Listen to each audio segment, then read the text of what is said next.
Cooking ചാനലിലേക്ക് എല്ലാവർക്കും സ്വാഗതം. ഇന്നത്തെ എൻ്റെ റെസിപ്പി ഒരു സേമിയ പായസമാണ്. ഞാൻ ഇവിടെ എടുത്തിരിക്കുന്നത് ഈസ്റ്റേണിൻ്റെ സേമിയ പായസം മിക്സാണ്. സേമിയ പായസം വെക്കാൻ വേണ്ടി നമ്മളിവിടെ ഒരു ചട്ടി ചൂടാക്കാൻ വെച്ചിട്ടുണ്ട്.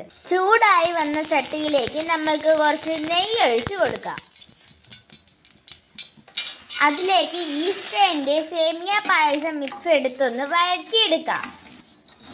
അതിനെ നല്ലതുപോലെ ഇളക്കി കൊടുക്കാം. ഈ പരുവമായതിനു ശേഷം നമുക്ക് അതിലേക്ക് പാലൊഴിച്ച് കൊടുക്കാം.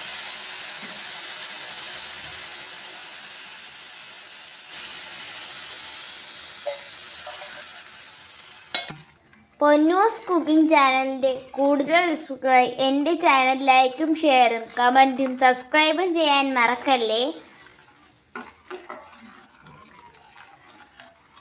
ഇതുപോലെ നല്ലവണ്ണം ഇളക്കി കൊടുക്കാം.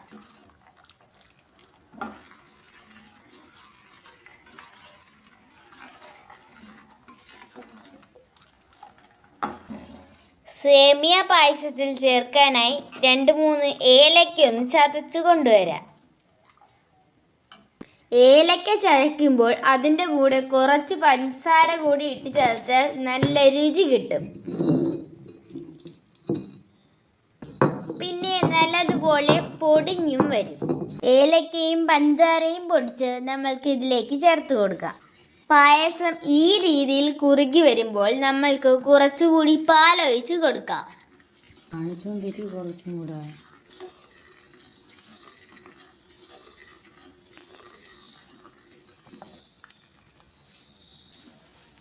പാലൊഴിച്ച് കൊടുക്കാം.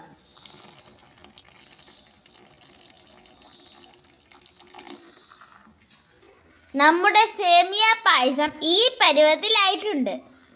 വേറൊരു ചട്ടി ചൂടാക്കാൻ വെച്ചതിന് ശേഷം അതിലേക്ക് കുറച്ച് നെയ്യ് ഒഴിച്ചു കൊടുക്കും. നെയ്യിലേക്ക് കുറച്ച് അണ്ടിപ്പരിപ്പിട്ട് മൂപ്പിച്ചെടുക്കാം. അതൊന്ന് മൂത്ത് വരുമ്പോൾ നമ്മൾക്ക് കുറച്ച് ഉണക്കമുന്തിരിങ്ങ കൂടി ഇട്ട് കൊടുക്കാം.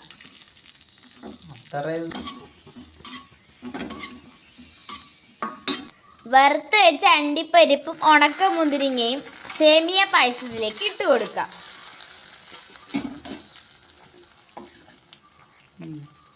നമ്മളുടെ സൂപ്പർ ടേസ്റ്റി സേമിയ പായസം ഇവിടെ റെഡിയായി വന്നിട്ടുണ്ട്. പൊന്നൂസ് കുക്കിംഗ് ചാനലിൻ്റെ കൂടുതൽ റെസിപ്പികൾക്കായി എൻ്റെ ചാനൽ ലൈക്കും ഷെയറും കമൻറ്റും സബ്സ്ക്രൈബും ചെയ്യാൻ മറക്കല്ലേ.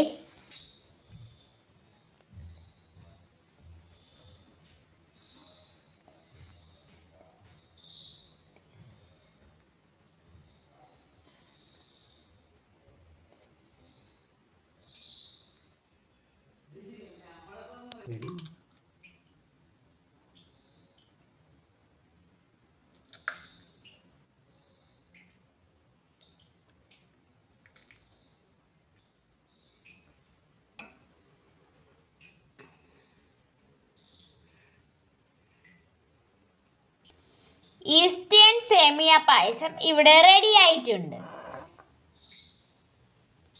എല്ലാവരും ഇതൊന്ന് ട്രൈ ചെയ്ത് നോക്കണേ.